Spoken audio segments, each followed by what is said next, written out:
Yeah, it's a shame you have to go to St. Louis though, because that's Poop City. Fuck St. Louis. You only hate it because your car got broken into one time when you were in St. Louis. I've only been there one time and my car got broken into.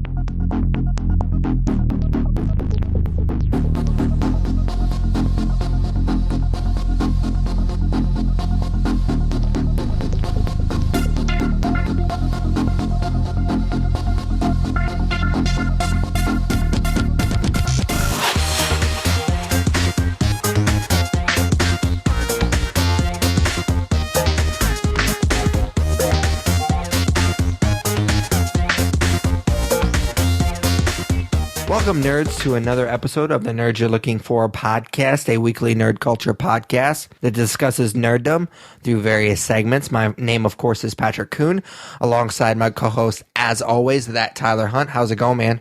It's going great, man. How are you? I'm really, really excited. By the time this episode posts, I'm going to be in St. Louis. I'm going there with a comedy buddy of mine to see Coheed and Cambria. I'm really, really excited about it.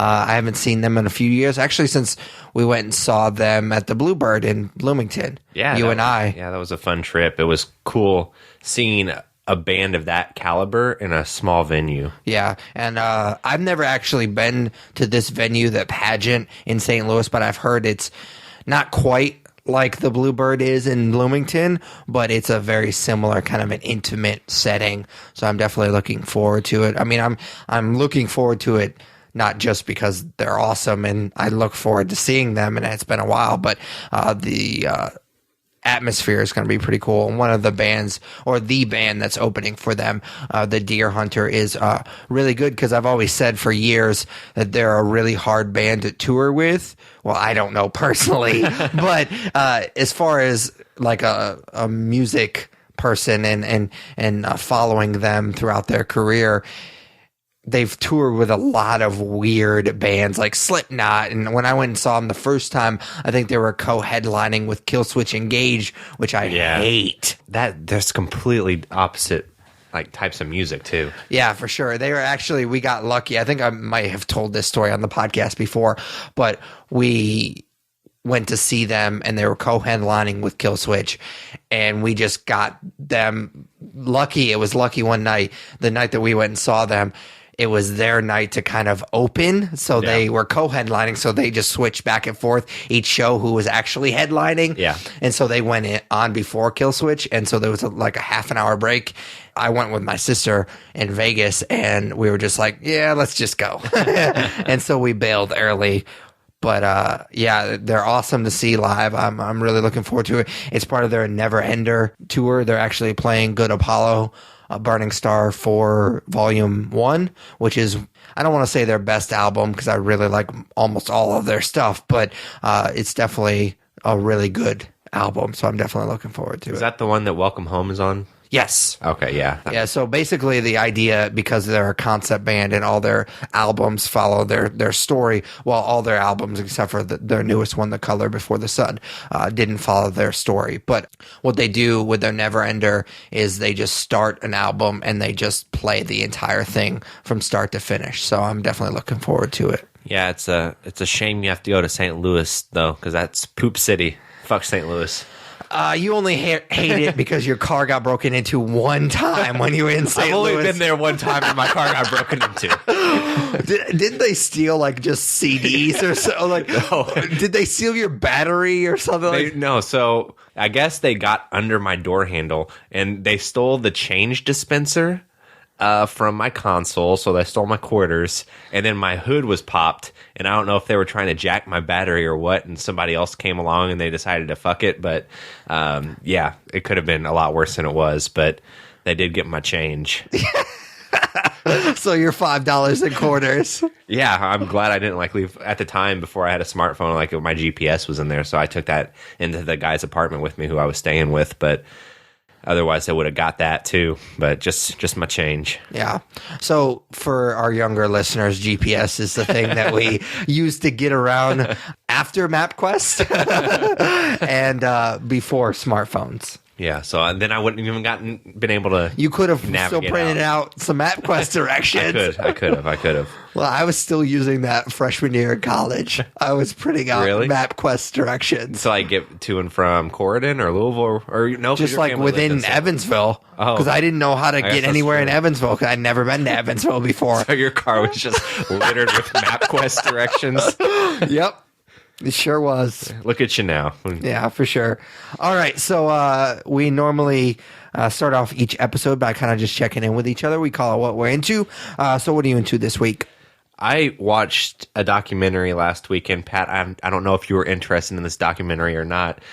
You know I was. I know. You son of a bitch. It's a new Hulu documentary called Batman and Bill. And the inside joke there is that I posted on the Facebook that I was watching it and I was really digging it. And Pat, he texted me pissed off because he was planning on watching it and talking about it on this podcast. But he was kind enough to let me get dibs on it. So Batman and Bill tells the little known story of Bill Finger, who is the man who co-created Batman with Bob Kane. And if you don't know of Bill Finger, I'm assuming that a lot of people that listen to this podcast have probably heard of him over the last few years. But if you don't know that name, it's probably a bit of a shock to think that somebody created Batman with Bob Kane, because Bob Kane's name is plastered on everything, and you've probably never seen Bill Finger's name on anything until recently. And that's kind of what this documentary is about and why that's the case. What's interesting about the story of Bill Finger and Bob Kane is it's not just, Bill Finger's word versus Bob Kane's word. Bill Finger died quite a while ago. So many creators, many comic book creators from that time period stand up for what the reality of the situation was, even after Bill Finger died. So there's a lot of voice out there supporting that man and supporting his contributions to Batman. He had a really big creative hand in Batman. He created almost everything we know about the character, who, in my opinion, is the best character in all of pop culture. He created a lot of Batman's rogues gallery. They talk about in the documentary that he created the look of Batman as opposed to what Bob Kane was going for. And it's really a shame because the guy lived kind of poorly and died alone. So as far as the documentary itself goes, after it kind of introduces the stuff I just kind of rattled off, like the story of Bill Finger and what ended up happening with that, it follows a guy named Mark Tyler Nobleman, who was really just fighting the fight of getting Bill Finger's name out there. It also has a lot of interviews. It interviews Michael Uslan, who I'm a big fan of. He went to Indiana University, he's an IU alum, and he's, which is where I'm alumni of, and he executive produced every single Batman movie that's ever come out. It also talks with Kevin Smith, who of course we're huge fans of, and it really just follows this noble effort of getting Bill Finger the credit he deserves. Was the pun intended there? No, there wasn't, but what pun did I do? His name is Mark Tyler Nobleman, and you said noble effort. Oh, no. I've never heard you say noble effort before. I assume that there was a pun intended. No, let's just assume that there was a pun intended. If you could just edit that around for me, Pat. Sure. No, but it was an uphill battle for sure because there's so many contracts in place. Apparently, Bob Kane had like some crazy contract, which is why his name is on everything Batman related. Batman created by Bob Kane. So that being said, it wasn't necessarily a pursuit to get money out of it. It was just a pursuit to kind of establish Bill Finger's legacy, which I thought was really awesome. I think money did come out of this for, Bill Finger's remaining family, but that wasn't the intent when this started out. There's a part of the documentary where I guess after Bob Kane died, there was some writing, or after Bill Finger died, Bob Kane had done some writing, and he had talked about how he regretted that after Bill Finger's death, that, he kind of slipped away and nobody knew what he did with Batman, but he didn't actually care enough to do anything about it. Yeah. Dude was kind of a cock. Yeah. The way the documentary showed. He showed up to the Batman premiere in a cape, which I thought was super douchey. Anyways, all of that shit about Bob Kane aside, it's a really cool documentary that has a happy ending and really cements Bill Finger's legacy. The one thing that I will say I didn't like about the documentary is it talks a lot in one portion about Bill Finger's son who passed away, and then it interviews his ex-wife and his daughter, who would be Bill Finger's granddaughter. And while that stuff was kind of emotional and it didn't really have anything to do with Batman and Bill Finger's involvement with Batman, does shift to that family kind of, getting to go to the Batman premieres and Bill getting credit. But for a solid 10 to 15 minutes of this hour and a half documentary, it talks about the death of his son, which has no real impact to the overarching mission of the doc. So I think that stuff could have been trimmed out a little bit. But overall, fantastic documentary that really talked about how they kind of changed history over the last few years. And now anytime you see Batman-related things, I think it started with Batman v Superman, and they're also doing it on Gotham. It says Batman created by Bob Kane with Bill Finger, which is, I guess, spoiler alert for the documentary, but it is a really cool story that I suggest you watch. Well, I have watched it. I would hope so. Yeah, so it's kind of funny because I think I've mentioned this before. I started working a new shift, and I work Saturdays, and it's generally pretty slow, so I'll bring my Switch or whatever, work on some podcast stuff or whatever. And last Saturday, for reasons I'm not going to get into here, obviously, but I thought it was going to be a lot busier, so I didn't bring any of that stuff. Luckily, it wasn't like as busy as I thought it was going to be, so I was kind of just sitting at work, kind of bored, and I was like, what am I going to do? And I was like, oh, there's a new Batman documentary. I'll watch that. And I kind of already knew the story. Like you said, it's been coming out the last couple of years. Mark Tyler Nobleman was actually on an episode of Fat Man on Batman, which was the first I'd ever heard the name Bill Finger. I think it was actually a 2-part podcast episode because the story was so long. And it was a few years ago. They actually bring up the podcast at one point in the documentary, and that's another reason why Kevin Smith is featured. He's not in the documentary very long, but he is interviewed for it. So I did know a little bit about the story, but I didn't know a ton about it. And so I was like, oh, well, I'll watch the new documentary. But I was like, I'll check Facebook first. And then I saw that you had posted it. And I texted you this behind the scenes. Occasionally, there are things that come out that we both see or both play or whatever, and we will call dibs. Yeah. And I really, since you hadn't officially called dibs yet, I was like, man, I could be a total dick and just be like, I call dibs on this. But I just thought it was kind of funny that we both had kind of the same idea almost simultaneously, because I think I ended up watching it like 30 minutes after you did. So like I said, I have watched it. As far as the subject matter is concerned, obviously it's pretty crazy to think that there's this character out there that arguably is probably the most recognizable character in all of pop culture, and for the longest time, almost his entire legacy, he's been known as created by this one person. And to think that there's been this huge like secret that they've been keeping from us, or for obviously more reasons. I mean, with DC, it's basically been a legal thing. I mean, I'm sure most people have, well, not most people, but some people within DC have known about it for a while now. And like I was talking to my wife afterwards, because this movie hit me pretty hard, and she was like, well, how does this even happen? I was like, honestly, it sounds like, just from the documentary, it seems like it was just kind of like a perfect storm of shittiness. You had a guy in Bill Finger who was super passive, who was just kind of getting his foot in the door because he wasn't a writer. He was just trying to get into the comic book writing game, I guess. And so he knew Bob Kane, and they kind of collaborated on this new project, but Bob Kane was the one that went to DC, who wasn't even called DC at the time. Yeah. And he had done all the like negotiating and everything. So Bill Finger never really even saw the contract. He was just kind of a silent partner on this project. And DC at the time, like I said, wasn't even called DC at the time.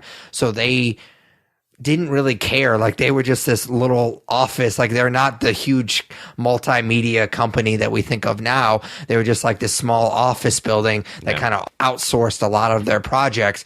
And so as long as you came to them every month with the new comic, they didn't really give a shit where you got it from. They didn't really vet anything. So as long as you produced the content, they didn't really care. And then, of course, you had Bob Kane, who really comes off as the villain in this whole documentary, which, from my perspective, obviously he deserved, but I mean, there's two sides to every story, but he certainly does not come off very well in this documentary. He was very ambitious, and they kind of point out that he was kind of jealous of Superman, and he wanted to kind of make the money that they were making. Yeah. What the Schuster brothers? Are they Yeah. brothers? Yeah, they were that created Superman. I guess they said at one point they were making like $800 a week, which is decent money today. It would have been crazy money back then, especially to write a comic. So he kind of stated that he wanted to make that kind of money. So he was really in for basically what we would think as fans, kind of the wrong reasons.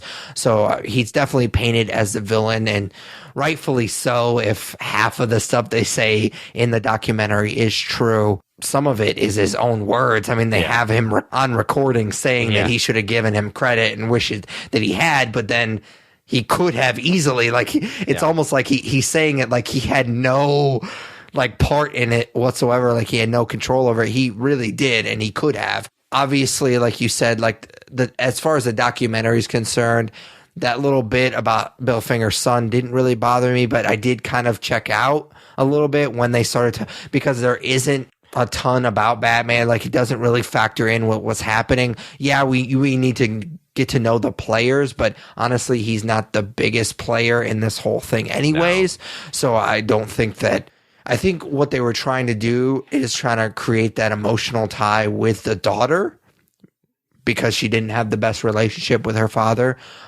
because of all the things that happened. And so I think that's what they were trying to get at, but it wasn't done in the best way. But other than that, I really, really liked this movie quite a lot. I think they did a really good job of introducing you to the narrator. Kind of in the first act, you understand like what he's doing and why he's doing it, why he's passionate about the project. Then you get to know about Bill Finger and kind of what happened with Bob Kane. They kind of have just a little bit of a segment about Bob Kane and kind of what his motivations were, and then kind of just what happened with this whole situation and kind of lay out the case. And then the last act is obviously kind of the legal battle to get Bill Finger, and of course, I'm sure there was a substantial amount of money that was also involved. Yeah. The daughter even mentions at one point that Warner Brothers basically tried to buy her out, and it was a huge amount of money. I can't remember exactly. Maybe she didn't even say how much money it was to buy out her rights. So it was kind of nice, and especially the last bit that was kind of, because basically for the longest time when the Mark Tyler Nobleman was researching Bill Finger, he basically said that all he could find as far as where he was buried was just in this potter's field, which is just a cemetery of unmarked graves. And it turns out it was actually, they found out that his son actually went to the beach, dug out like the symbol of Batman, and let his ashes like wash from that symbol. And it was, I cried a little bit. See, I don't know if it's the pessimist in me, but I really hope that's true. It almost, at that moment, it felt too good to be true, and I think it's because I'm a pessimist, but I really hope that's true, because if it is, that is a beautiful ending to Bill Finger's story. Yeah, but I want to say, I'm trying to be optimistic here, it seems like it would be something that, I mean, just the little that you learn about him in the son in the documentary, he did try to go to DC. I mean, he did go to DC and talk to them about getting his father some credit. So I believe that it was something that he was passionate about. He, like his father, didn't have much money, so he didn't really have the legal means to kind of go that route. It was just basically, please do the right thing sort of thing. Yeah. And DC was like, thanks, but no thanks. So it seems like something that he would do. And obviously it's a touching moment in the documentary. Like I said, I teared up a little bit. It's definitely on my my short list of favorite movies this year. I really, really enjoyed it. No, it's great, man. And I love that it has a happy ending. And then Bill Finger, every time that I see Bill Finger's name on anything, like over the course of the last a little over a year now that we've seen it, I get really happy, because I don't think that show business has many stories like that, where somebody who died, when did he die, in the 60s? I want to say it was 73. Like so long ago. And here we are, however many years, 60 something years later, and somebody is Not 60. No, I was going to say, I fucked up my second math. episode in a row. But yeah, that math does not add up. I did that. I'm typically pretty good at math, and I fucked that up pretty bad. But anyways, long time, and it had a happy ending. I always say great. decades. Decades later. That's a good out. I like that. Yeah. All right. So I am into a different video game. I talked about a couple of video games last week. I kind of went back and forth about talking about this game. I'm going to talk about NBA 2K7 or 17. Excuse me. That would be really weird if I talked about NBA 2K7. I don't even know if they made a 2K7. But anyways, mostly because, again, we've had this discussion before. We try to stay away from sports because I know most of our listeners probably aren't big sports fans. But this is a video game. I did talk about 2K16 last year. So I try not to force it. Like, if this is what I'm into, this is what I've been doing the last week, that's what I'm going to talk about. So bear with me a little bit. Basically, I get these games usually around this time every year because I'm not a huge NBA fan, but I do like watching the playoff games. So this is usually the kind of the time of the year that I get into NBA basketball, but I really only get these games for my career. There's not a whole lot of replay value for me once I'm kind of done with my career. Last year's game was a Spike Lee joint.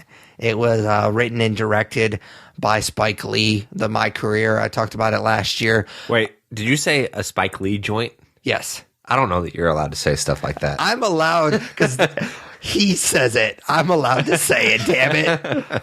Michael Scott said it on The Office. I'm allowed to say it. Anyways, it was a little melodramatic. It was a little soap opera-y. Like, it was a Spike Lee thing. I didn't want to say join again.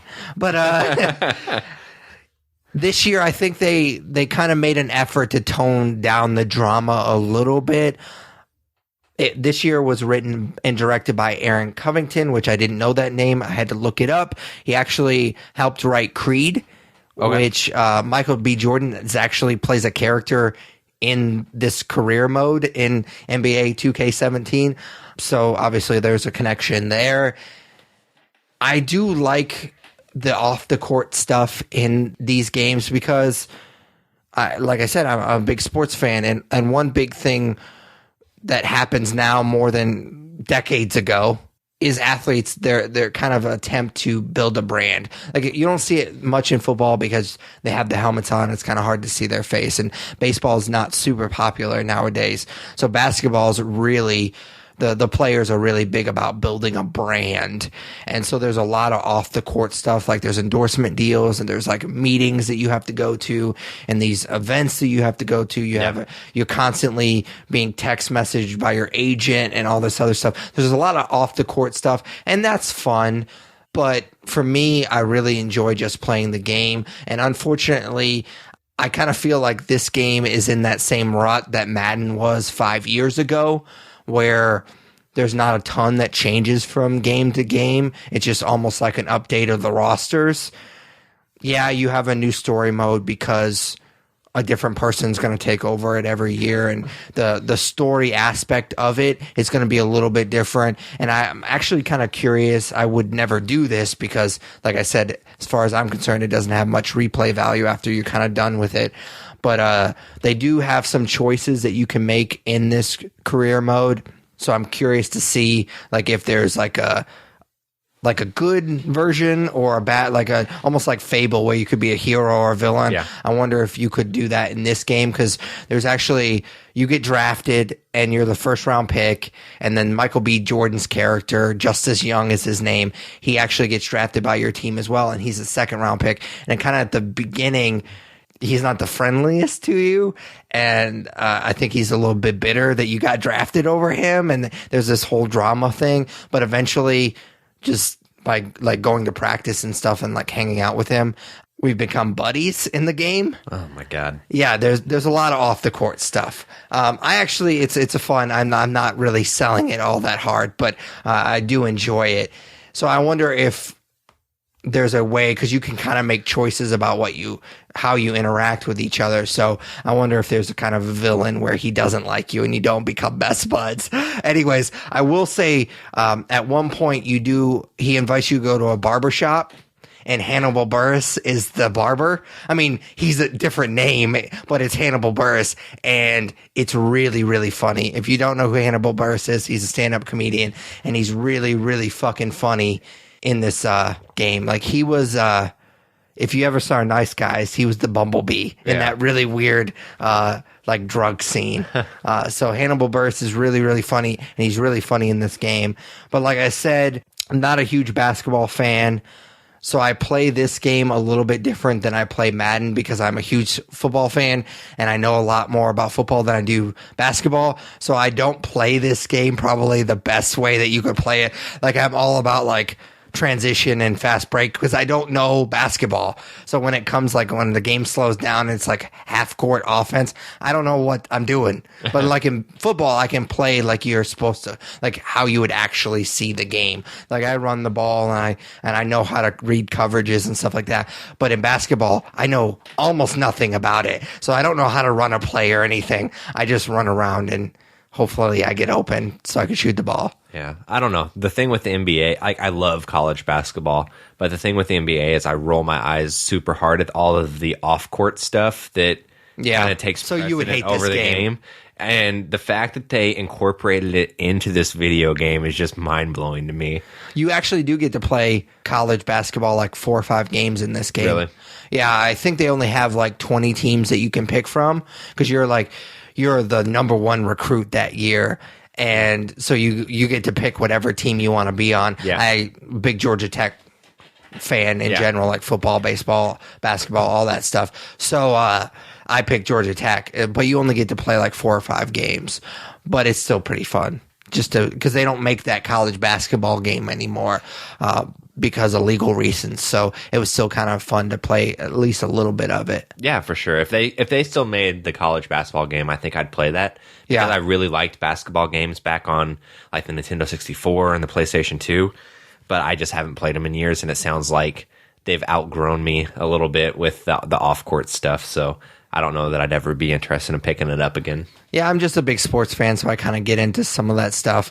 But yeah, I'm not as big of a basketball fan. Actually, it's probably football, baseball, basketball. And basketball's even further down than that. I almost said hockey, but I haven't watched a hockey game from start to finish other than a live hockey game in about 2 years on TV. So I can't really say that I'm a real hardcore hockey fan. They make it so hard to watch hockey. Oh, yeah, for sure. I wish that it was more mainstream. But anyways, yeah. So our next segment, every episode is just plainly called Comics. Tyler and I read a ton of comics each week. We'd like to spotlight one or two. So what'd you read this week? I read a comic I've talked about a couple times on the podcast previously, but I want to say from what I've read, it's ended with issue 8, which is kind of what I'm going to talk about.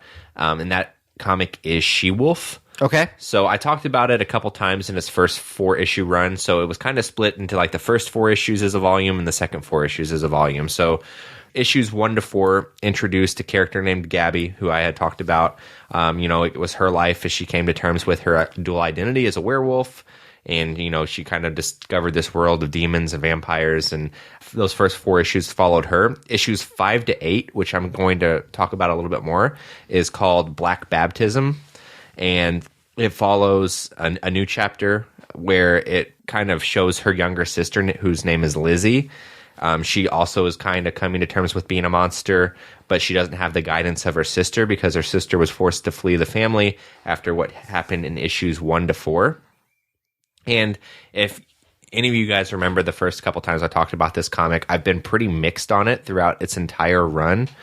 I didn't think that this comic could get any more weird or abstract, but Black Baptism definitely did so. The visuals and the artwork for this comic are so out there and ridiculous, but it really does work. It's made by the guy who writes it and draws it. His name is Rich Tommaso. He has a really unique vision and voice, and it's crazy what he's able to put on paper. He's created this entire world that feels almost kind of like an acid trip but it comes together and really works. And he was able to do all of this and make it feel real in just 8 issues. It's a really nice change of pace, and I think you talked about this a little bit last week with the comic you talked about. It's just a really nice change of pace from the cookie cutter comics that I typically read week to week. And it's just because it's just so incredibly original. Don't get me wrong. Like I say cookie cutter comics, like I love the DC stuff. I love the Marvel stuff. I'm going to obviously keep reading all of those issues I read, but it's this stuff that makes me love Image so much. You can read a comic like this, or you can read Sex Castle, or Rock Candy Mountain, Deadly Class, Reborn, all this stuff that we've talked about on the podcast before, which are all kind of breaths of fresh air, to this superhero dominated medium. Don't get me wrong. Again, I love the superheroes. I love DC and Marvel more than anyone, but being able to put those stories aside from time to time and read something like She-Wolf really keeps things interesting and keeps me engaged. So it's a great palate cleanse, and I'm looking forward to what Rich Tommaso's making next. It's called there's an advertisement for it at the end of issue 8 of She-Wolf. It's called Spy Seal. And and it looks like it's about a seal as a spy, and I'm pretty sure that's just what it is. This guy is just so out there, and he's probably I don't want to make assumptions, but I'm sure he's just like tripping on acid every day. But these comics that he made, they were a lot of ups and downs, and it took me a while to kind of wrap my brain around them, but it was a really fun ride. I don't know if She-Wolf's done forever, or if it's just going to kind of go on break while he does Spy Seal, or Seal Spy, or whatever. I think it was Spy Seal. But it was cool. I've gone on record before about how much I love the werewolf genre, and this comic put a really unique spin on it with really strong female characters. That was really, really dope. So if you didn't read She-Wolf, Volume 1's already released, and I think Volume 2, which is issues 5 to 8, comes out in June if you don't want to do the single issues. But it's a cool ride, so I do recommend it. If I remember correctly, you kind of did a bit of a 180 on this book because you did not like this.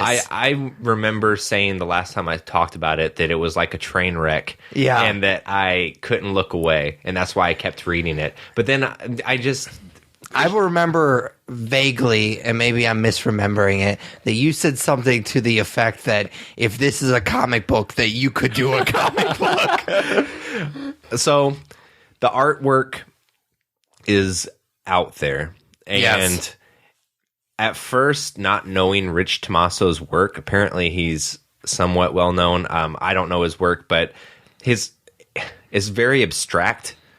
Yeah. And to me, from the outside looking in, especially in the first couple issues, it was very much like, oh, so a kindergartner did this. Yeah. And that was me being ignorant because I kind of got a better sense for what he's doing. I don't think that he's the most talented artist on the planet. Don't get me wrong. And I hate to say this, but, I talked about Rock Candy Mountain a couple weeks ago, and I don't think Kyle Starks is the best artist on the planet, but I think that it works for the stories they're telling. Yeah. Because the stories are so out there.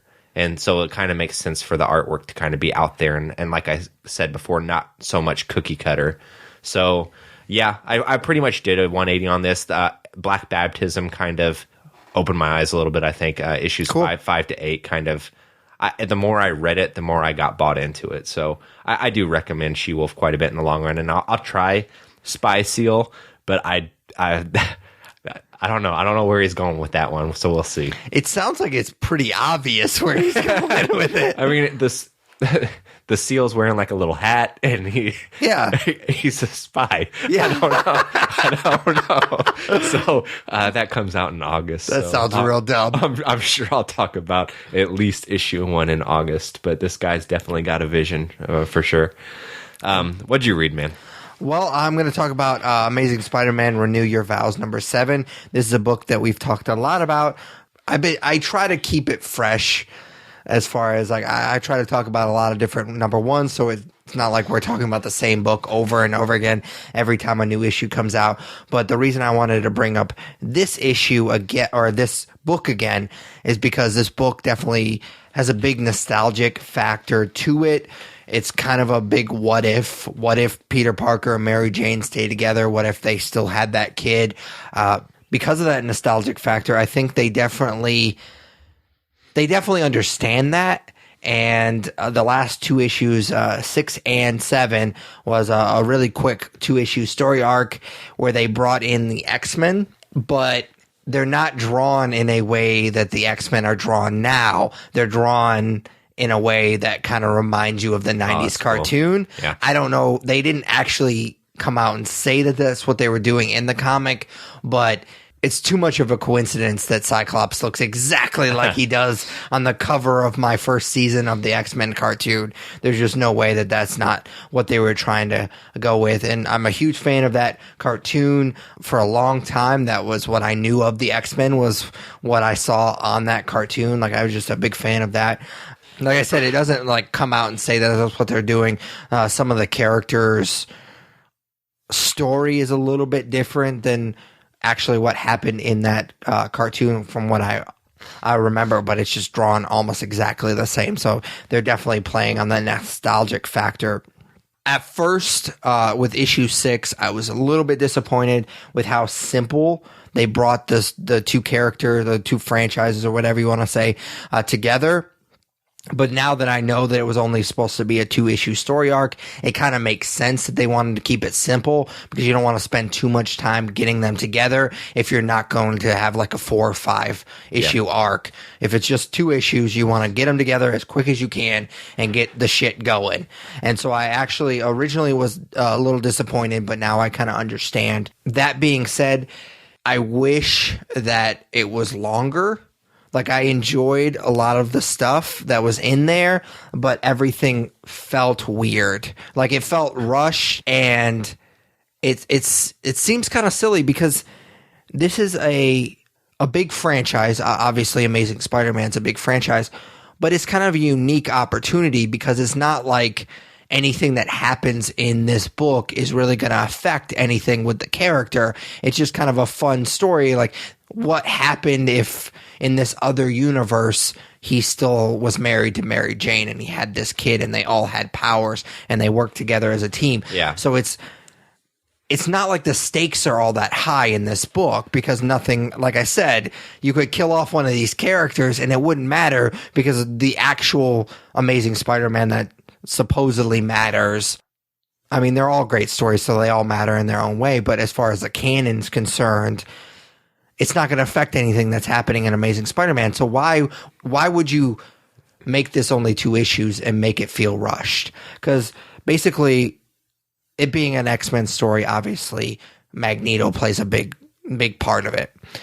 And so they're kind of building towards this showdown between Spider-Man and Magneto. And it's literally, that showdown takes 2 or 3 panels. Not 2 or 3 pages, 2 or 3 panels. He's just dispatched really, really easily, and it was kind of disappointing. That's like the cover. Yeah, pretty much. That's it. I don't want to spoil anything, but they spent more time explaining Cyclops's and Jean Grey's relationship in this book, which is fine. Like, I get that. But it doesn't play into what happens when the shit hits the fan. That relationship doesn't play into what's happening. So why spend a couple of pages on that when you could have done more with the climax of the 2 issues? So I was a little bit disappointed. It was still fun to read. It was still fun to see these characters together. Like I said, it definitely plays on the big nostalgic factor with these 2 franchises. But yeah, I was a little bit disappointed at how rushed it felt. Yeah, this is a comic I'm a few issues behind on. I think I'm on issue 4 or 5, so a few issues behind. And I bought issue 7 this week and saw that Spider-Man and Magneto were on the cover, and I was like, what the fuck? Yeah. Like, what is going on? What has it shifted to? So I'm actually kind of excited. I know that you sounded a little lukewarm on all of it, but with what's kind of become of the X-Men in the main run, like, I want to go back to Cyclops being Cyclops and being with Jean Grey and that kind of stuff. So I'm kind of excited to read up until that point. I thought that the showdown with Spider-Man and Magneto on the cover looked really awesome, so it's disappointing to hear that it's kind of lackluster once you get into the comic itself, but that kind of intrigues me to get caught back up. For sure. Yeah, I mean, it was fun, but I wish it was like maybe at least 1 issue longer. Cool. All right, so you ready for some nerd news? Yeah, every week we talk about the big nerd headlines that come up since the last time we spoke. This first one I normally wouldn't talk about, except for it's so out there to me that I felt like I had to. So they've talked about doing a sequel to Edge of Tomorrow for a while now. And they are doing a sequel to Edge of Tomorrow. They are. And it has a title. Have you seen the title? Unfortunately, I have, yes. Okay. So I was really hoping I would be able to drop this on you and you wouldn't have heard it. But Live, Die, Repeat, and Repeat. That may be the dumbest title I've ever heard. Oh, see, they blew their load.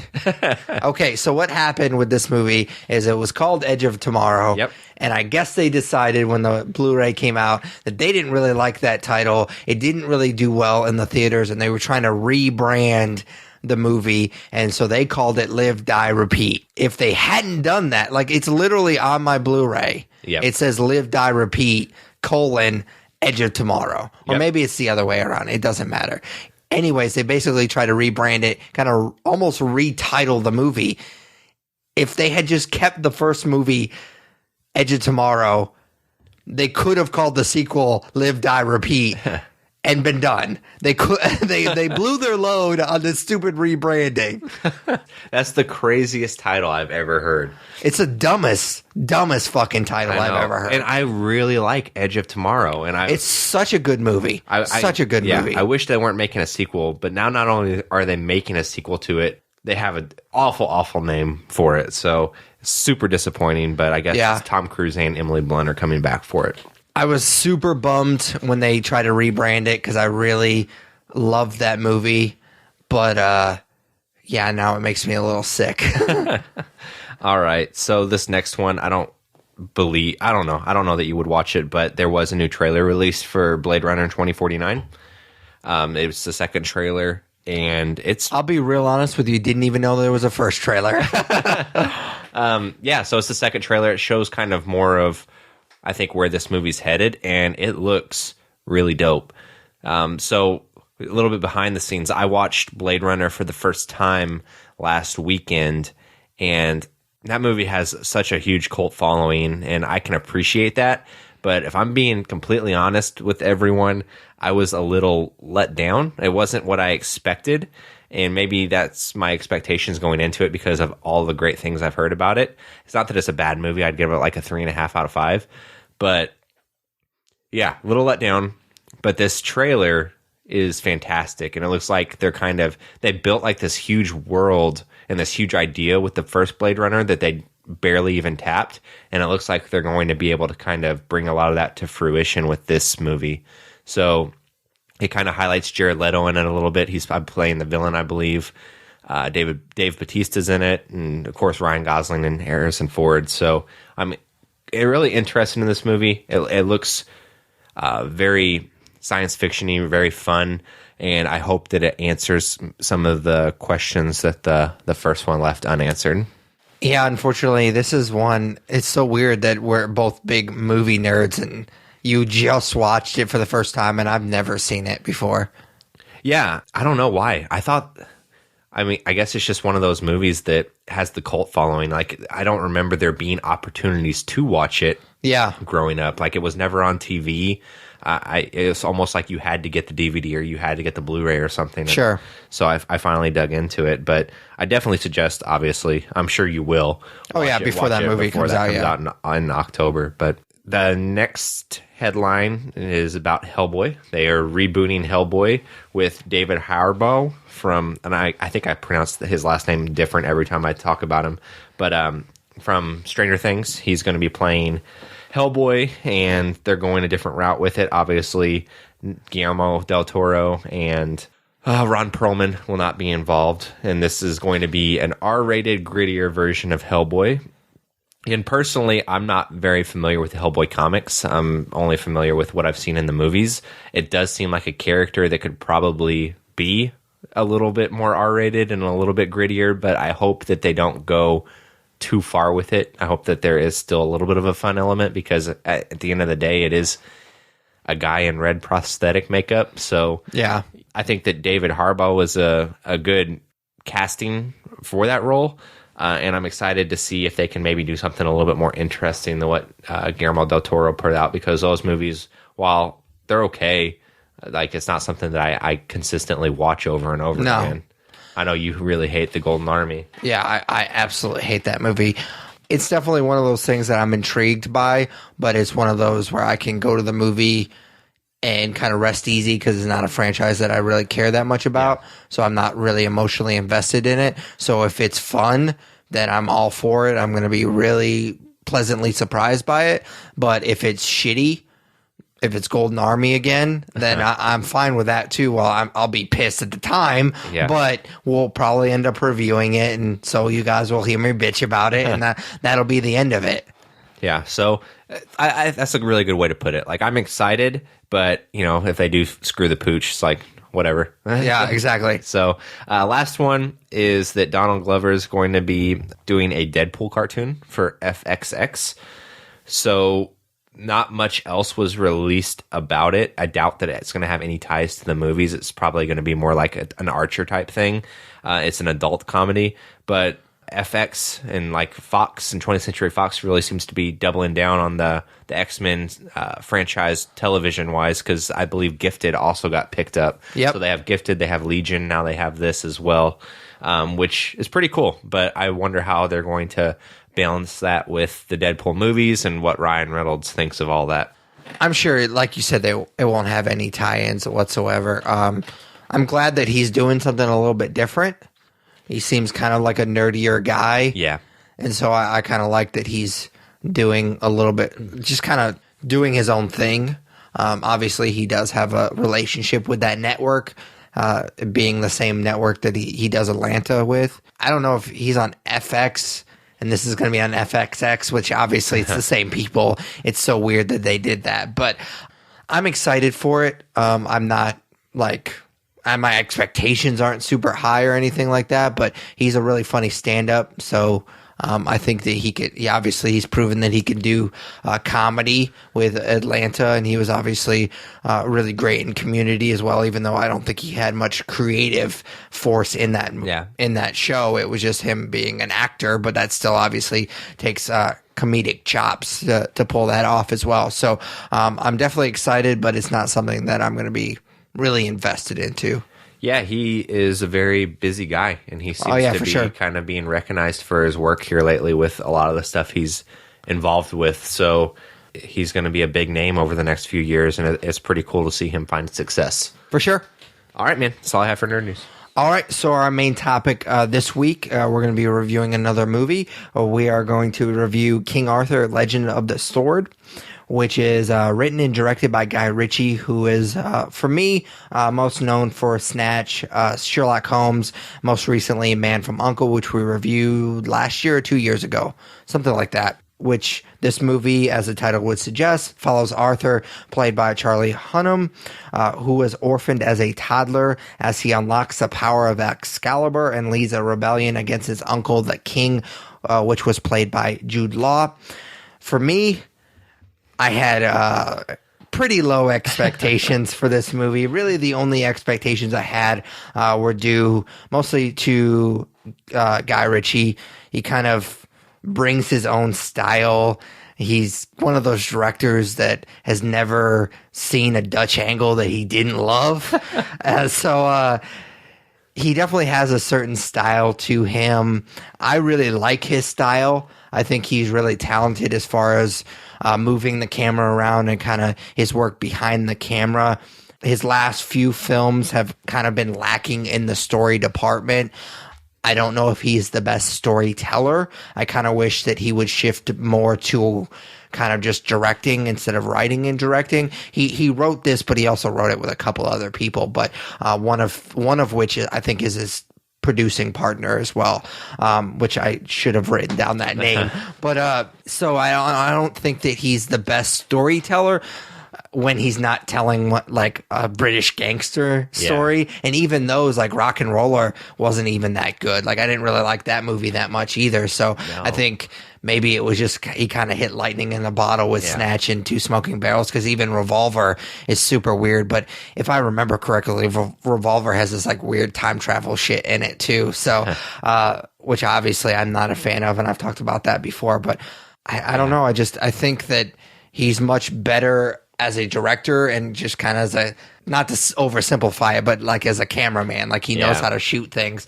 But as far as storytelling, I think it's definitely lacking. I will say, before we get into our review, I wish that I thought any movie was as funny as that woman sitting behind us thought this movie was. Yeah, that woman was cracking up the entire time. And it's not even that funny of a movie. Like there's some comedic moments, but this woman was laughing the entire time. No, I almost took out one of our business cards and gave it to her. Be like, yo, listen to our podcast, because if you think this shit is funny, like, we make jokes every once in a while too. Yeah, it was really, really weird. But so did you have any expectations going into this movie at all? No, what's interesting about Guy Ritchie is anytime I hear he's doing something, my ears kind of perk up. Yeah, I'm the same way. I'm like, oh, Guy Ritchie. And then when you look at it, you sit down and you really think about it and you look at his filmography, it's like, why do I hold him in any type of regard? Because Snatch is awesome. Snatch is awesome, and Two Smoking Barrels is awesome. And, I like the Sherlock Holmes movies, but whenever he doesn't do something well, like, he really does not do it well. I think the only movie of his that I'm lukewarm on is probably Man from U.N.C.L.E. I think I like that a little bit more than you did.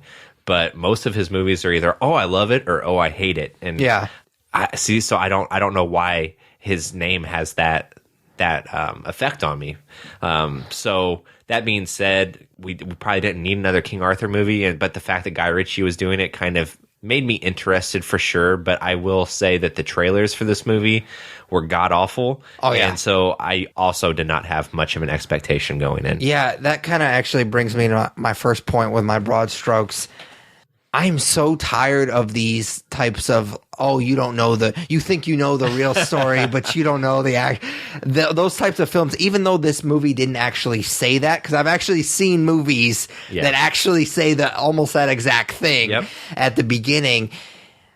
And honestly, I don't really care about the King Arthur mythology. They've already made the perfect King Arthur movie. Anyways, you're never going to top Kid in King Arthur's Court, the classic. So why even bother? But like I said, I do really like Guy Ritchie's style. And much like at least what I talked about when we reviewed Man from U.N.C.L.E., his style really shines in this movie, but there's way too many plot holes and there's way too many story problems that I have with this movie. Yeah, I mean, definitely to echo what you say, between King Arthur and Robin Hood, I don't know if there's any legend that's been more played out. I love those stories, but these new spins that they're always trying to put on them just doesn't make sense, and they rarely work. So, I mean, Guy Ritchie is very creative, and I can appreciate that he wanted to put his own creative flair on, England's one of England's most famous stories, but it doesn't work for me. I feel like I say this a few times a year in the reviews we do, but this movie is like the definition of style over substance. Yeah. And even the style wasn't that great. So there was several times while we were watching and I was like, man, that was a really cool way that they shot that. Like there was a moment where they're getting chased and they're running through this alley. Yep. And every once in a while, I think any other director would have just shown them running, cut to the guys chasing them, cut back to them. But every once in a while, he cut just a close up to Charlie Hunnam. And I was like, man, that was a cool little, like just a quick shot, just kind of break up the monotony of the chase scene. And I was like, man, that was cool that he did it that way. Yeah. So there was several times, not just that example, there were several times in this movie and Man from U.N.C.L.E. and a lot of his movies, just because I know it's him, I look for a little bit more of that kind of stuff. And so I catch myself, oh man, that was a cool shot, or that was a cool shot. So I definitely think that his style, like I've said already a couple of times, and I said a million times when we talked about Man from U.N.C.L.E., he definitely really has a style and I really enjoy it. It's just that his storytelling is just not the best. No, not at all. So let's just jump right into the story. For me, there are several issues, but for me, the three major issues, and I'm just going to kind of go in order. Number one for me, the thing that should have never, ever, ever been in this movie, don't know why they ever thought it was a good idea, the Squid Ladies.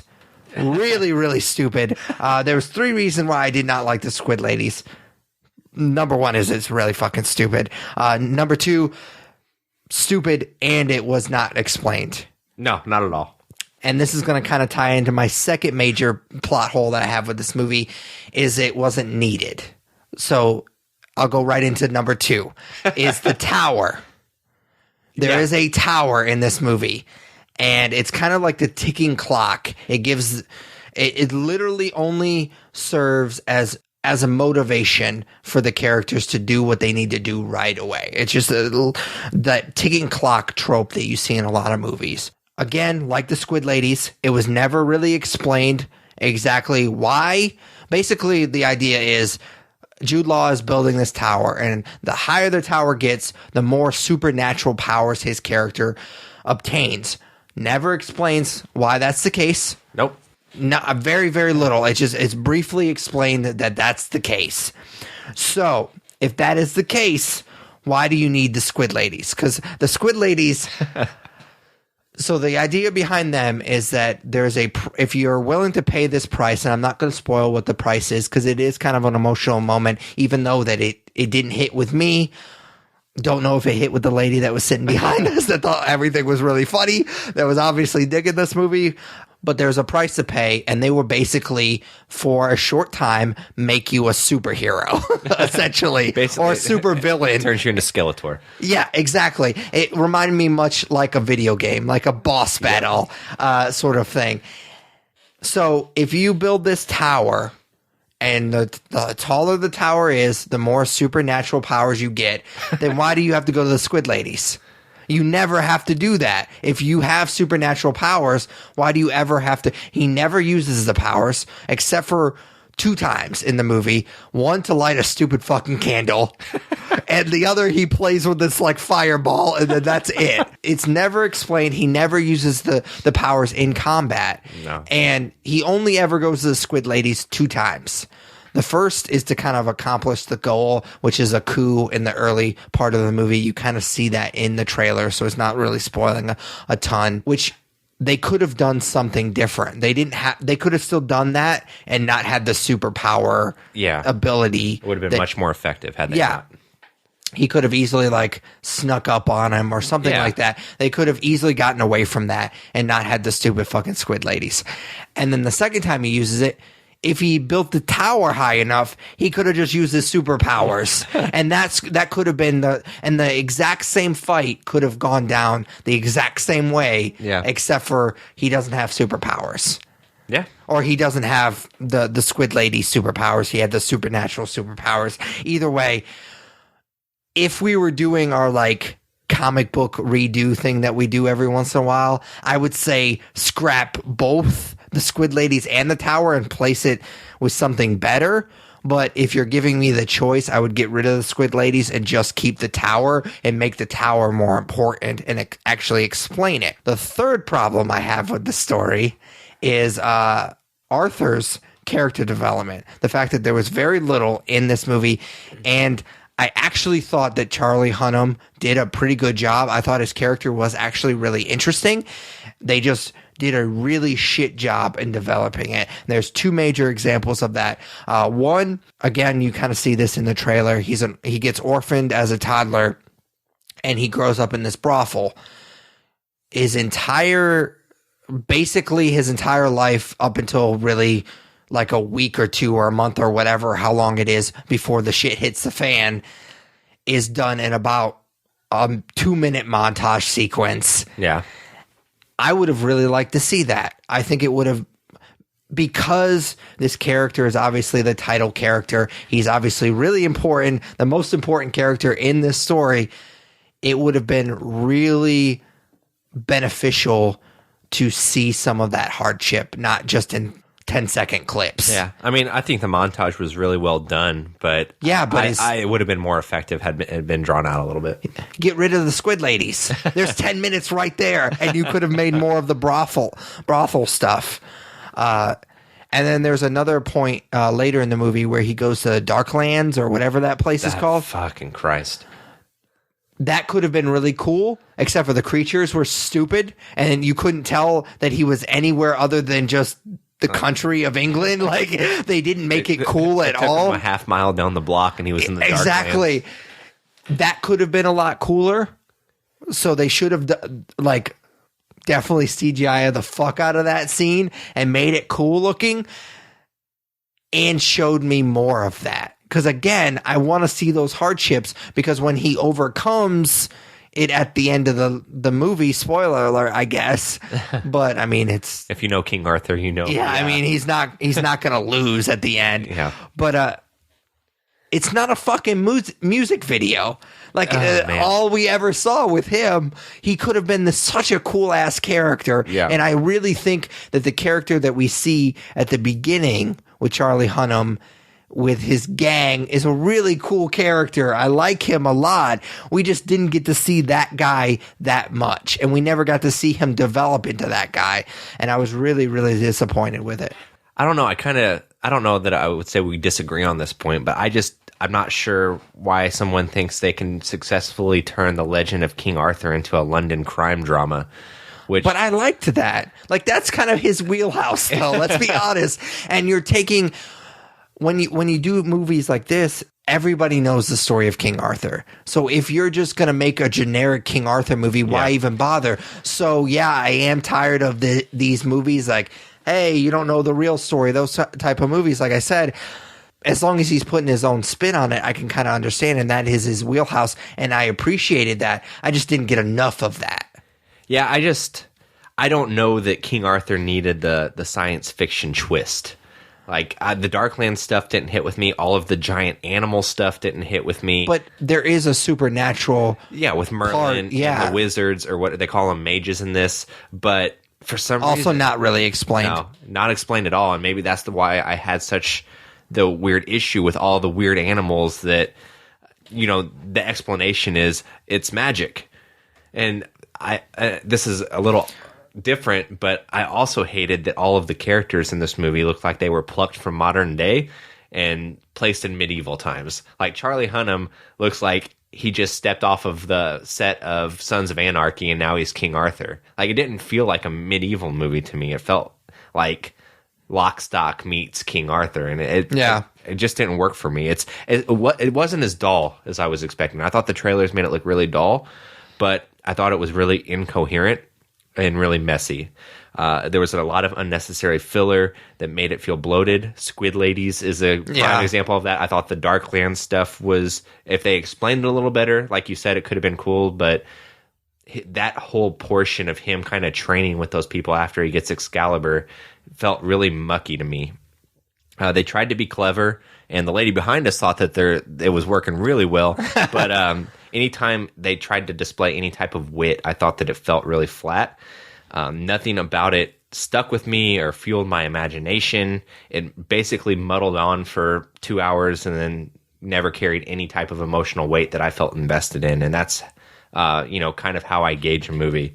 I'm really, really tired of these origin stories, and I know that we have another one coming for Robin Hood, and I just don't get why we have to keep revisiting this character in Robin Hood. It just doesn't make sense to me. Who's itching for these movies? Like, I understand what movie studios try to do. They want to make money, obviously, and so they want these big franchises, but I don't even think of King Arthur as a big franchise. Like, who's going to see another King Arthur movie because it's a King Arthur movie? I don't know. Like, the theater we were in last night, it wasn't sold out, but there was enough people in it that shows there was an interest. But I'm curious if there's an interest in the Legend of King Arthur, or if there's or if there's an interest in Charlie Hunnam.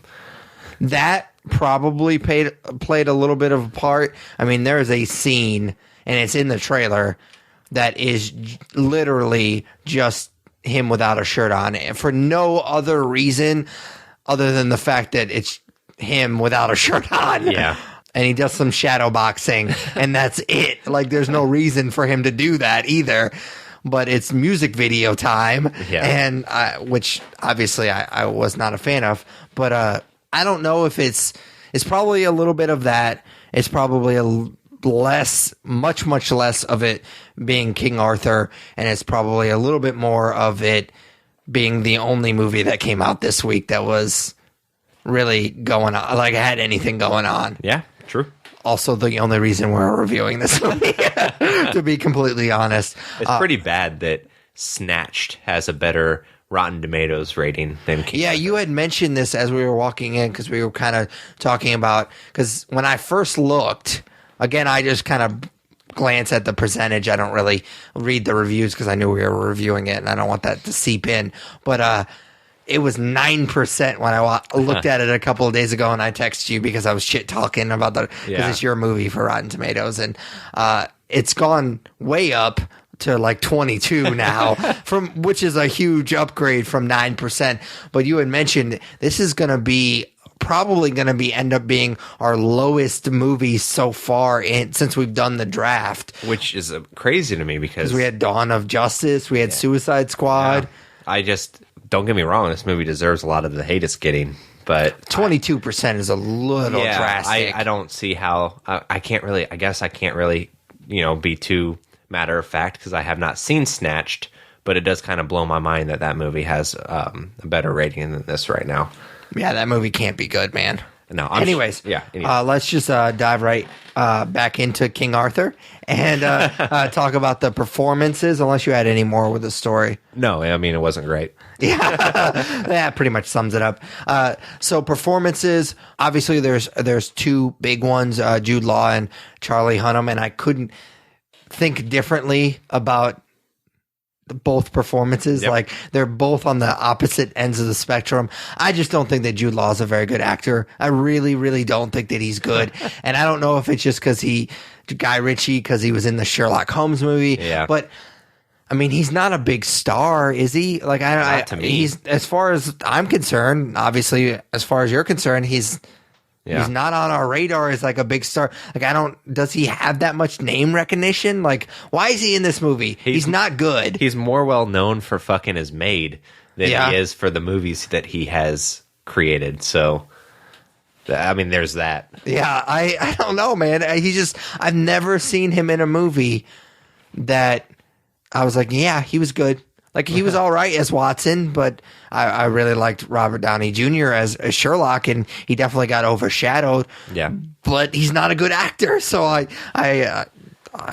kind of expect that going in, and he's really, really bad in this movie. I thought he gave it his best shot, but he was never an intimidating villain. His best shot is not great, of course. So yeah, there's some emotional scenes in this movie, and he shit the bed. He can't hang with anybody else. Yeah, so he was really bad. I thought Charlie Hunnam was, given the lack of character development, I thought that he did a really good job. I liked his character quite a lot. I thought he had a really good charisma. Unfortunately, some of the other actors around him weren't the best. I thought that they had a pretty good ensemble cast. I don't know any of their names. The guy from Blood Diamond, the other guy from Game of Thrones. I thought they did pretty well. I kind of wish I had, and this is a little bit more of the story, I thought that we could have seen more with his gang, because there's a big moment in this movie that has to do with one of his members of his gang from the brothel. If it had been developed more, I think it could have hit a little bit harder, but I actually thought him and the kid that played his son were actually pretty good in that scene. Kid actors are always kind of hit or miss, and so I thought the kid did a pretty good job. He wasn't really asked to do a ton until that scene, which I think was good, but I thought he did a pretty good job. But all in all, the acting wasn't bad other than Jude Law. The woman was just, I don't know. She was just weird, but her character was weird, not well developed as much as the characters in this movie. Yeah, I don't know what it is, but I really dislike Charlie Hunnam. Really? I thought he was good in it. Obviously, I thought he was good in it. He's supposed to be heroic in this movie, but for me, I thought that he mostly showed flashes of being egotistical and douchey. And maybe it's not so much maybe it's just his face. I don't know. But I just thought his character was kind of inconsistent throughout it. And like you were saying, the supporting cast is decent. It's not bad. Like, the only bad performance that I'm going to say anybody gave was Jude Law, but I don't think anybody necessarily shined either. So that's kind of my take on it. But of course, you can only do so much with what's on the page, and what's on the page wasn't great. Yeah, for sure. So the last segment before we give our star rating is action. This I kind of go back and forth with action in this movie because, like I said, I've said it 100 times already. Guy Ritchie definitely does have a unique style, and I think he does shoot action fairly well. But I cannot forgive the Excalibur stuff, the slow-mo superhero bullshit that happens. God damn it! I hated those scenes when it so lights much. up. Yeah. And that kind of stuff, yeah. So I have I hated those scenes the way they were shot. I just did not like it at all. But I do have a problem as far as the movie's concerned. So in order for him to basically, I don't even know what you would call it.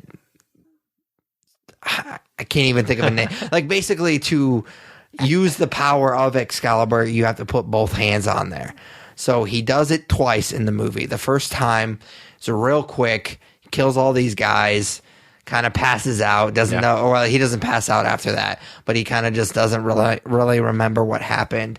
And the second time he does it, it's slow-mo again, and he's swinging around, he's killing all these bad guys, and it looks really cool, except for about a fucking million times he takes one hand off that sword.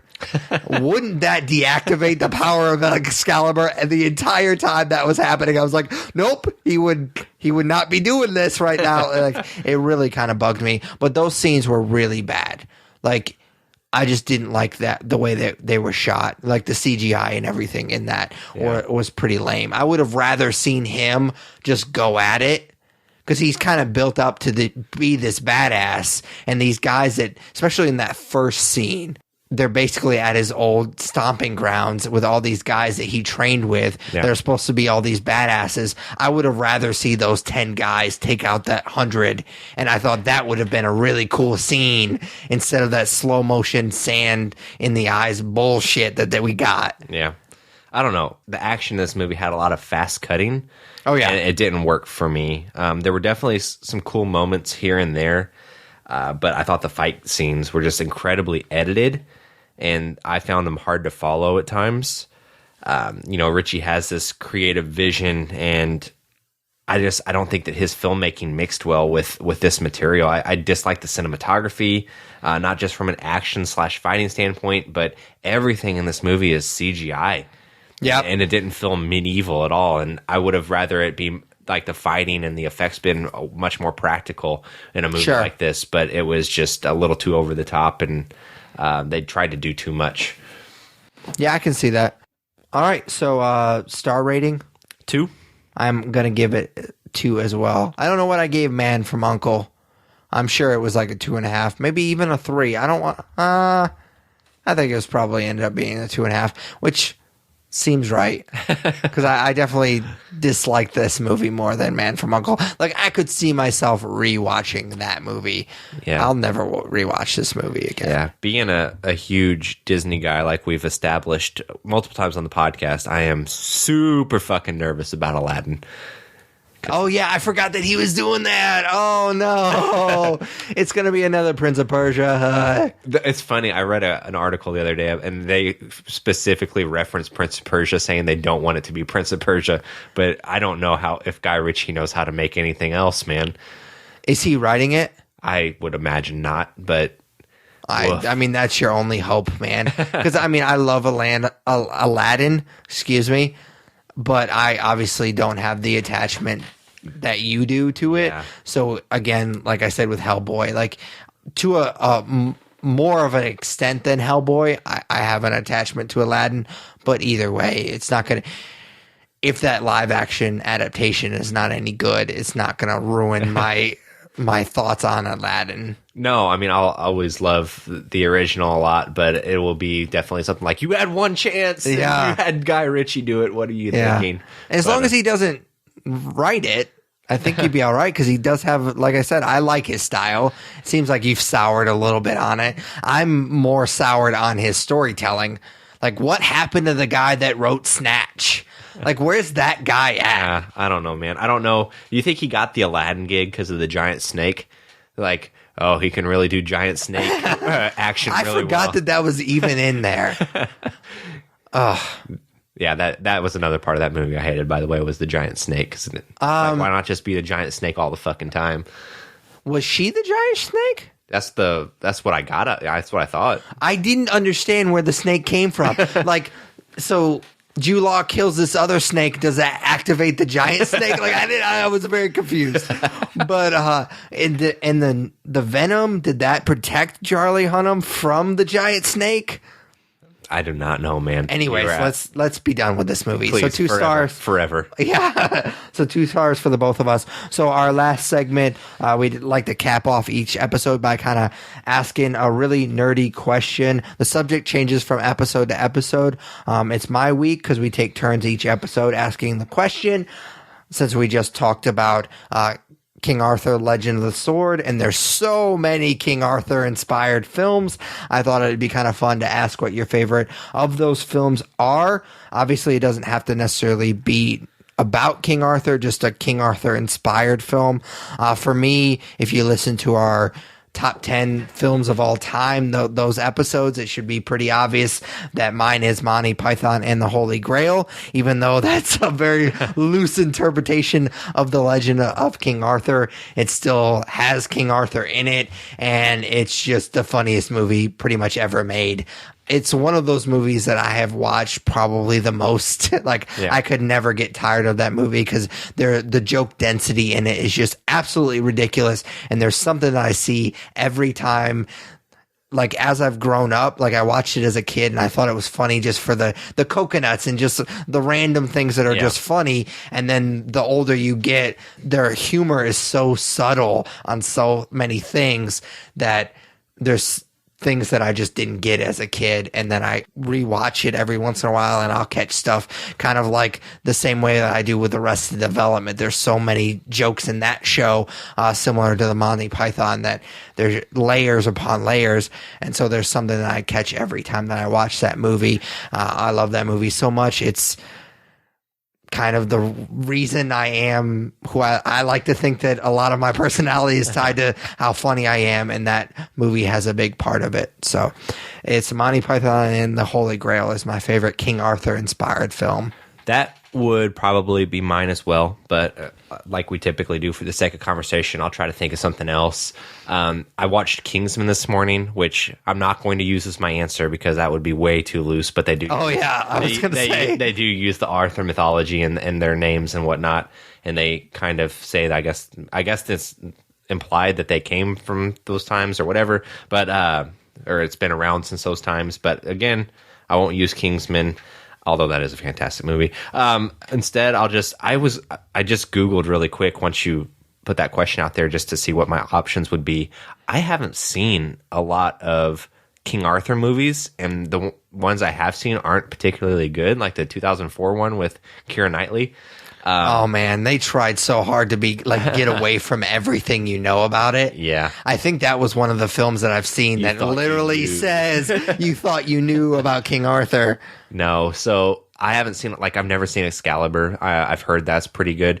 So I have to go with Sword in the Stone, which I kind of figured that's the one that you would go. That's not necessarily the route I wanted to go. Like I said, I would have gone with Monty Python, but I kind of have to go with Sword in the Stone, and it's just classic animated. It's basically bare bones King Arthur story and told from the kid point of view. So that's a fun movie for sure. What I like the most that's spun out of Sword in the Stone is if you go to Disney World, there is literally Excalibur in the stone, by the carousel back behind the castle. And I don't know if they still do it anymore, but they used to do it where they would have some adult come out and try to take the sword from the stone, and of course they wouldn't be able to, and then a kid would come up and would be able to lift the sword out of the stone, and they'd get, I don't know, some Disney bullshit. Disney bullshit. But that was always, I remember whenever I went to Disney for the first time in second grade, I was tugging on that sword super hard, trying to rip it from the stone, and instead I flew off the stone and fucked up my elbow and got hurt trying to take the sword from the stone. Excellent. So, I'm sorry I missed that. Yeah. So that's my memory with that. But yeah, I mean, that's a fine movie. So I'll say that. I'm guessing you've never seen The First Night. No. I used to watch that movie with my sister all the time. It is not a good movie. Don't look it up. It's a Sean Connery, Richard Gere, and it's kind of a chick flick movie, but it is. Really? Yeah, Sean Connery is. I just blanked on King Arthur. God damn it. The name that we've been saying like a million times in this episode. It's not good. I mean, don't look it up. Don't watch it. I'm not suggesting it. It just kind of popped in my head. It's not something that I will probably ever watch again, but it's a movie that I've seen probably at least 10 times. Huh. Never heard of it. Yep. It's a King Arthur movie for sure. All right, so that's the end of episode 140. I cannot believe that we're already at 140. As always, we'd really appreciate if you follow us on Twitter and Instagram. They're both at The Nerds Podcast. Like us on Facebook. Follow us on Google+. Vote for us for Podcast of the Month at podcastland.com. Also, comment and subscribe to our YouTube channel, The Nerds You're Looking For. I'm currently doing Let's Plays for Little Nightmares, and I'm doing Grand Prix races on Mario Kart 8 Deluxe. I will be starting, I guess, tomorrow when this episode drops. I'll be starting my Injustice 2 Let's Plays as well. You can also check out our Twitch channel, which highly does a weekly stream Monday at 9 p.m. Central. I'm also going to put this out there, so it'll force me to start doing it. I'm going to also maybe start streaming on our Twitch Wednesday nights. I think that would probably be the best night for me to do it as well. So if you like our Let's Plays, definitely check out our Twitch as well. Subscribe, rate, review us on iTunes, Stitcher Radio, basically any good podcatcher you use. We're on it. And you can also email us at thenerdsyou'relooking4@gmail.com. For Patrick Kuhn, Tyler Hunt. We are The Nerds You're Looking For. Take it easy, guys. Later, guys.